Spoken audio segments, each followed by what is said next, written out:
Hi, everybody. Thank you for joining us for our section on medical education ATS webinar. The topic of this webinar is going to be scholarship and medical education, and I'm glad to be joined by a really awesome group of panelists and co-moderators that we're going to introduce in a moment. Just to remind everyone, we have already had a few webinars this academic year, and the theme is, in general, how to be scholarly in medical education. So some of the topics already covered include how to get the medical education grant, how to conduct a needs assessment for a MedEd grant application, from idea to impact crafting and submitting your MedEd manuscript, and how to publish, quote, how I teach papers. All of these webinar recordings are available on the ATS section on medical education website under the Journal Club heading at the link shown on your screen here. And we are going to be continuing on after this webinar with several other hopefully high yield topics: getting credit for your work, how to measure an educational intervention in the clinical setting, developing internet-based educational tools, balancing clinical demands with research and med-ed, and overcoming roadblocks while conducting med-ed studies. Please look for invitations in the ATS mailing list and in the section of medical education mailing list as well. With that, I'd like to transition to having my co-moderator introduce himself. Go ahead. Hi everyone, my name is Derek Cleland. I'm one of the second year PCCM fellows out of Cedars-Sinai in Los Angeles. It's a pleasure to join you all today.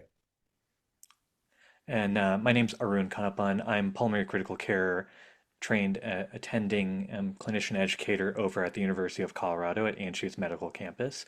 And we will be co-moderating this discussion on scholarship and medical education. And I have one introductory slide that I'm going to get to here, but just so the participants know, we have the Q&A feature enabled on Zoom, which will allow you to send us questions, which we encourage you to do as we go along, and we'll discuss your questions as we're having our discussions and also at the very end of this discussion. So please feel free to do so.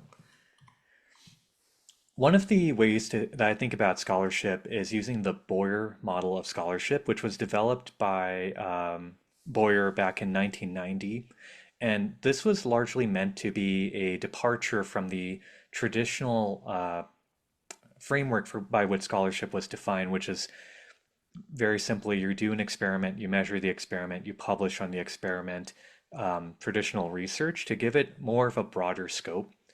And since 1990, when this idea was published, many academic medical centers have used some form of this in how they deal with academic promotions by looking at um, academic physicians and other faculty as a whole in different work that they do and counting that towards scholarship. In general, there's four domains in the Boyer model. The type of scholarship, the domain of discovery, is the more traditional way that research is conducted. So this is building knowledge through traditional research. There's also the domain of integration, which is interpreting the use of existing knowledge throughout across disciplines. So in the realm of pulmonary and critical care medicine, this might be including your surgical colleagues or nursing colleagues and coming up with best practices across disciplines.